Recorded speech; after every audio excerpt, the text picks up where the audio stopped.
মৌসুমীর প্রতি তার একটা মানে এটাকে ব্যাড নজর বলবো, মানে একটা তো নেক নজর বলে, এটা হলো মন্দ নজর। এই মন্দ নজরের জায়গাটায় তাকে নিয়ে যাচ্ছিল। জায়েদকে অনেক স্নেহ করি, ও আমাকে যথেষ্ট সম্মান করে। আমাদের মধ্যে যতটুকু কাজের রিলেশন সেটা খুবই ভালো একটা রিলেশন। এই চলচ্চিত্রে এবং আপাত মস্তক সবাই কিন্তু আমাকে মৌসুমীকে খুব ভালোভাবেই জানে। আমাদের ফুটফুটে দুটি সন্তান আছে, আর একটা সন্তান আসছে। হ্যাঁ, একদম হাজির নাজির আল্লাহ সাক্ষী রেখে পার্কে হাঁটতেছি এখন। জি, এটুকু বলতে পারি আমাদের সোনার সংসার ইনশাআল্লাহ। আমাকে এই ছোট করার মধ্যে আমাদের যাকে আমরা অনেক শ্রদ্ধা করে এসেছি, ওমর সানি ভাই, তিনি এখন কেন এত আনন্দ পাচ্ছেন সেটা আমি বুঝতে পারছি না। মিথ্যা কথা যা বলছো, অল মিথ্যা কথা। আমার এখানে কে পিস্তল নিয়ে ঢুকতেই তো পারবে না, ওখানে গেটেই তো চেক করতে আসে। ওখানে মেশিন আছে, পুলিশ ছিল, আমি পুলিশ রেখে দিয়েছি, চেক করে করে লোক ঢুকেছে। আর আমার অনুষ্ঠানে এসে পিস্তল বাই করবো, এটা কোনো কথা?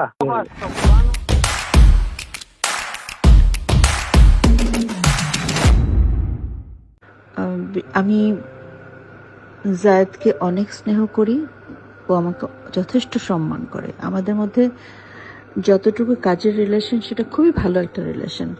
সেখানে আমাকে অসম্মান করার কোনো প্রশ্নই ওঠে না, এবং ওর মধ্যে আমি কোনো এই ধরনের গুণ ছাড়া এই ধরনের কোনো অপ্রীতিকর কোনো পরিবেশ সৃষ্টি করতে পারে এই ধরনের মন মানসিকতা আমি দেখিনি। তারপরে বলবো ও অনেক ভালো ছেলে, সে কখনই আমাকে অসম্মান করেনি।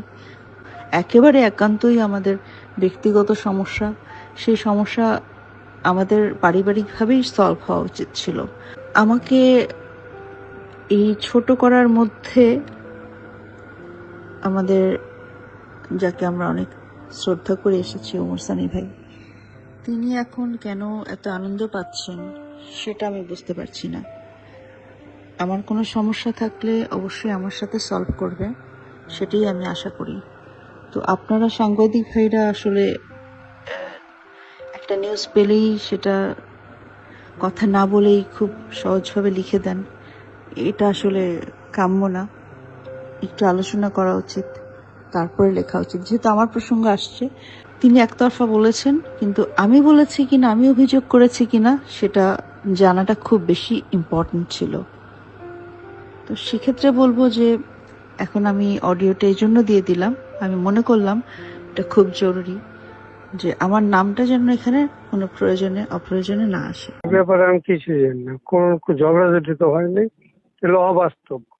অনেক কেউ যদি লেখে তো করার কিছু আছে আমার? না না, এটা মিথ্যা কথা। মিথ্যা কথা যা বলছো, অল মিথ্যা কথা।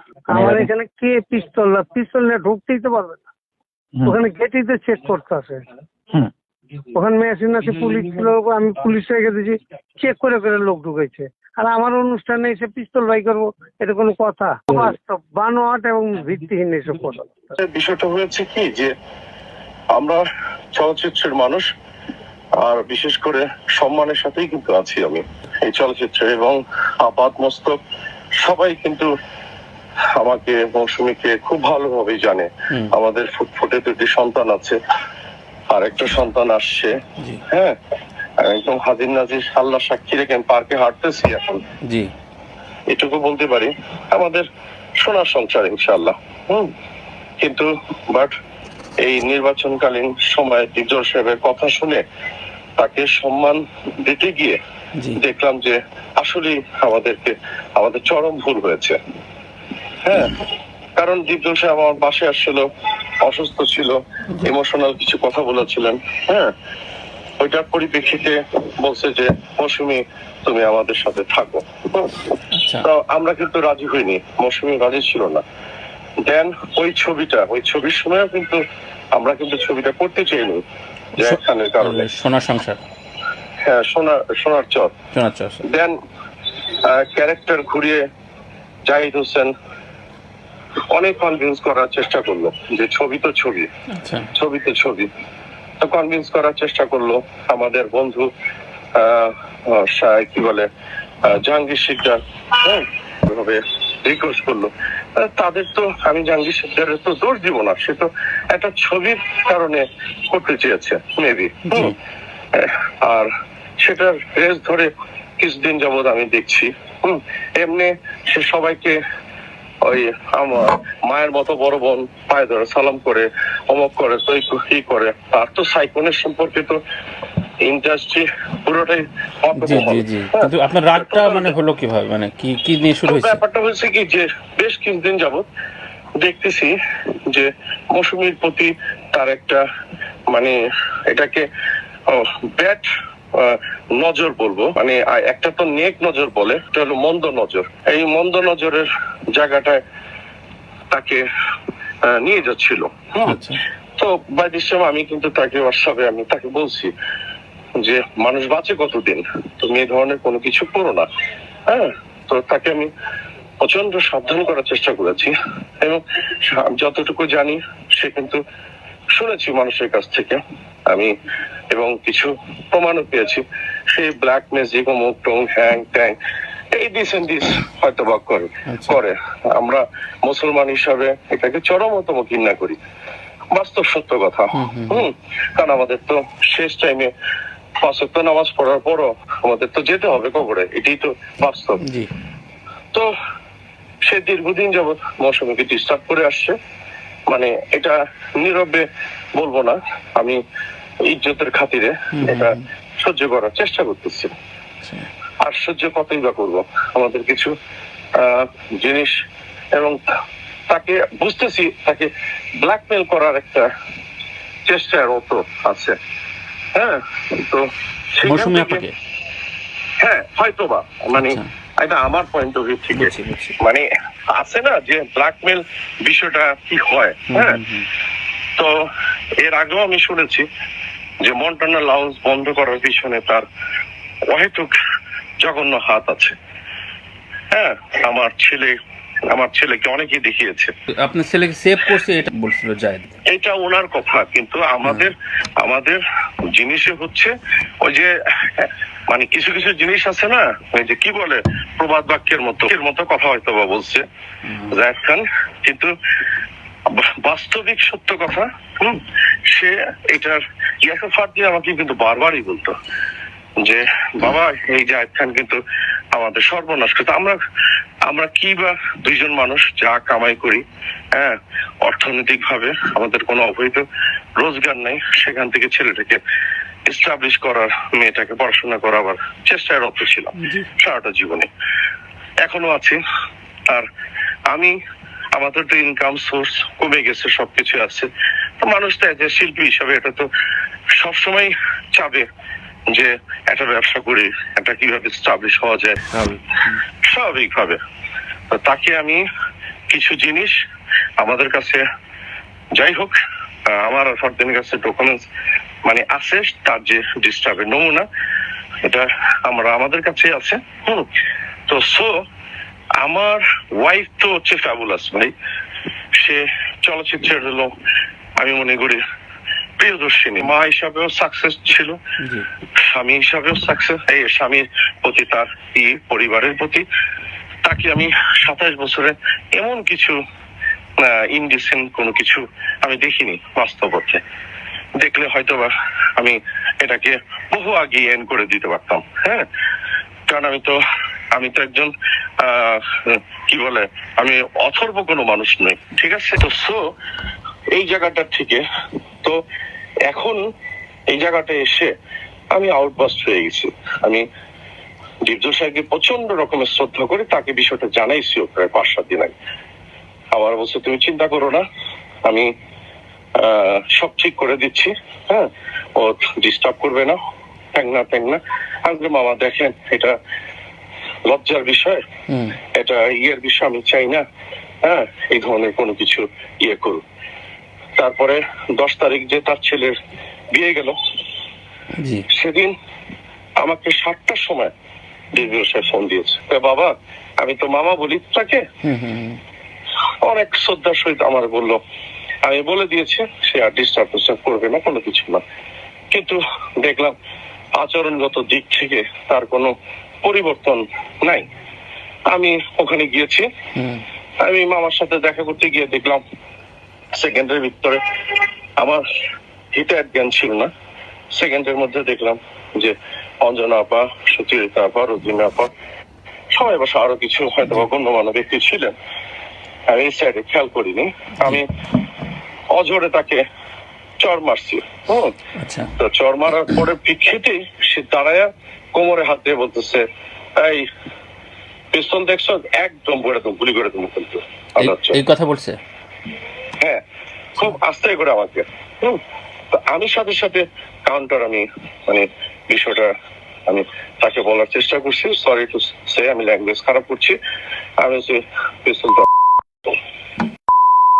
হ্যাঁ বুঝছো, এটা আমার। তারপরে ও টপ করে সে চিলাচিলি শুরু করার চেষ্টা করছে, আমি হাইটে আস্তে করে চলে আসছি। সর্বোপরি একটা সত্য কথা, ডিপজল সাহেব গুণীজন মানুষ, তার ওখানে অনুষ্ঠানটা হচ্ছে, সেখানে কোনো সিক্রেট করা তো আমাদের কারোরই উচিত না, এটা তো স্বীকার করে নিতেই হবে। তারপরেও যতটুকু করেছি, ডিপজল সাহেব বলছে যে বাইরেও করতে পারতাম।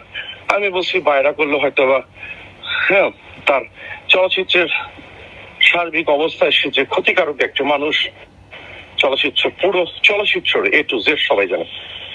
চলচ্চিত্রের জন্য কিছু মানুষের, কত মানুষের যে আত্মচিৎকার, মেয়ে মানুষদের, এটা তোমার অভিজ্ঞতা দেখেছো, আমিও দেখেছি। আমাদের কিছু করার ছিল না, হ্যাঁ, ওই জায়গাটার থেকে সে সাইফোনে সে এদিকে ওদিকে সে চোখ ফেলবে, এগুলোই তো ঠিক না। মানুষ কতদিন বাঁচে, মানুষ কতদিন বাঁচে? কই, আমরা চলচ্চিত্রে আসছি, আমাদের নামে তো আজ পর্যন্ত কেউ একটা কথা বলতে পারবে না। কোনো নায়িকা, এত নায়িকার সাথে কাজ করেছি, আলহামদুলিল্লাহ। মানে এটা অন রেকর্ড আপনার সাথে কথা বলছি, দায় স্বীকার করে বলছি। সানি ভাই, এই যে আমি কিছুক্ষণ আগে ডিপজল ভাইয়ের সাথে কথা বললাম, জায়েদের সাথে কথা বললাম, দুজনই একইভাবে একই ল্যাঙ্গুয়েজে অস্বীকার করছে। আমার বিষয়টা হচ্ছে কি, যে তোমরা তো সব ভালো করে জানো তার লাইসেন্স কথা, পিস্তল আছে। জি, এটা তো বাস্তব সত্য কথা, গভর্নমেন্টের তার লাইসেন্স করা পিস্তল আছে, এবং A to Z ইন্ডাস্ট্রি সবাই জানে, তার সাথে সাথেই থাকে। তো আমার কথা হলো, সে পকেটে হাত দিয়ে যখন আমাকে শব্দটা করছে, সে বাইরে কিন্তু আমাকে তাক করে নেই কিন্তু। তো যখন এটা, তো আমার তো বুঝেন, যদি একটা লাইসেন্স ছাড়া একটা মানুষ যদি বলে, তাহলে হয়তোবা আমি ভাবতে পারি যে হয়তোবা সে জিদের বসে আমাকে কথাটা বলেছে, রাইট? কিন্তু আমি যখন কনফার্ম হয়ে যাব যে একজন লাইসেন্সকৃত পিস্তলধারী, হ্যাঁ, সে যখন কোমরে হাত দিবে, তখন এটাকে আমি কি ভাববো সেটা তুমি আমাকে বলো। আমি তো জানি সে তো লাইসেন্স ধারা একজন আছে, তার এরকম অনেক অহেতুক এফডিসিতে কিন্তু বহু রেজাল্ট আছে পিস্তল নিয়ে, আর পিস্তলের বিষয় নিয়ে সে কথায় কথায় পিস্তল বের করে, অমুক করে, তো এরকম হাজারো প্রমাণ কিন্তু ইন্ডাস্ট্রিতে আছে। আমি নতুন কিছু বলছি না, কিন্তু আমি প্রায় পুরনো কাসুন্দির সাথেই কিন্তু আমি কিন্তু কথাটা বলছি।